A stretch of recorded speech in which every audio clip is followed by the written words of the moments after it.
Okay, so I didn't actually do a recording of the sculpting of the skulls that I used on the Enchantress, so I thought I'd do a little recreation. Now, this goes off in a little bit of a different direction towards the end, but it's still basically the same sculpture.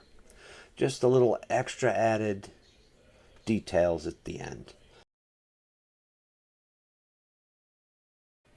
You can see here basically all I did was I started with a cube, I subsurfed it into a sphere, and then I applied that subsurf, brought it into sculpting, and remeshed it. I find remeshing helps sort of round out all the geometry so it acts a little more predictably when you sculpt on it. So that's why I like to remesh even at a lower level, just to get the geometry to cooperate a little easier. And here you can see I put a horn in, kind of like the horns that were original, but you know what? I decided, why don't we do something else? I had originally sculpted these sort of goat horn shaped kind of things, and I wasn't sure about them when I first did it, but upon looking back at them now, I kind of liked it. So I figured I'd go with the goat horn kind of thing. And you saw that I used the mirror modifier here, which I don't do a whole lot. And even here, I didn't use it like you normally would. Since I had already moved the square, it wasn't in the right place. So I just applied the modifier really quickly just to get to the mirrored version and then repositioned it manually. I think I'm going to start using the mirror modifier more properly in the future because I'm trying to speed things up a little bit. And in general, I like sculpting the whole figure myself by hand because in the real world, things aren't 100% symmetrical. However, it doubles your work time. You have to sculpt everything by hand. So when you see me finish one, I will then go back to the other. Although I probably could have just put the mirror modifier on the sculpted one and used that to give me the mirror version, applied that, and then repositioned it by hand. That would have worked as well. I guess I didn't think of that at the time. And also in sculpting the female figure, beauty is thought to be more symmetrical, so that might help a little bit. But regardless, I'm going to start using the mirror modifier, I think, just to speed things up. Because you can see here, all this took quite a while. I think I spent, I don't know. I want to say 15 hours on this. There were like 8 or 9 screen captures that I used and sped up in order to make this one movie.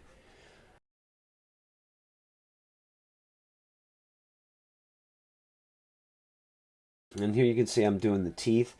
I really only did, I subsurfed them and then I sculpted them, but I really only did that a little bit here and there. On the ones that I used in the model, I don't think I did any sculpting on the teeth at all. They were all strictly box modeled. Here I wanted to try a little more of a vampire kind of skull, I guess.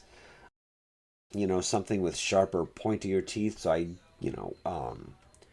did them a little bit differently. They came out a little more uniform this way, though. I like the other way a little better. But these came out good, too. And here you go, the bottom jaw. Now, a weird thing happened with this. You'll see me start to recreate it, then I delete it and recreate it again. I think I found a weird bug, or maybe it's just because I'm using Blender on a 10-year-old machine, that in some cases the sculpt doesn't work quite correctly. However, I found out by accident that if you go into edit mode and then back into sculpt mode, somehow it fixes itself. It's really weird. If it continues to do that, and I note it again, I will try to make a video on it to give you a better idea of what I'm talking about. But if you see a sculpt brush doesn't perform predictably on an object, try going into edit mode. Don't even do anything. Just edit mode, wait like 2 seconds, and then go back into sculpt mode. That's really all I did to get it working properly again. And I came about that totally by accident. And here you can, this is where I started to go sort of a different route. I just came up with these bumpy things. I was thinking kind of like scarification, but somehow they did it to bone instead of their skin. I don't know how you do that, but when you're a demon, you find ways. You know, it makes sense to me. Does it make sense to you? Eh, life's rough, man.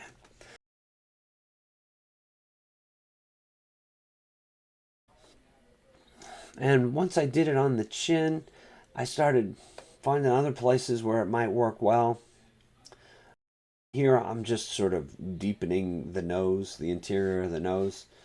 Here you go. I gave it little nodes on top of the head, sort of scarification mohawk in a small way. I did it on the eyebrows too, under the eyes. Here you go. And I just kind of gave it, for some reason I was thinking sugar skull kind of thing. But here's what I came up with at the end. And I kind of like it. I'll probably use it for something. I'm not really sure what at the moment. But that's pretty much how I did the skulls for the Enchantress.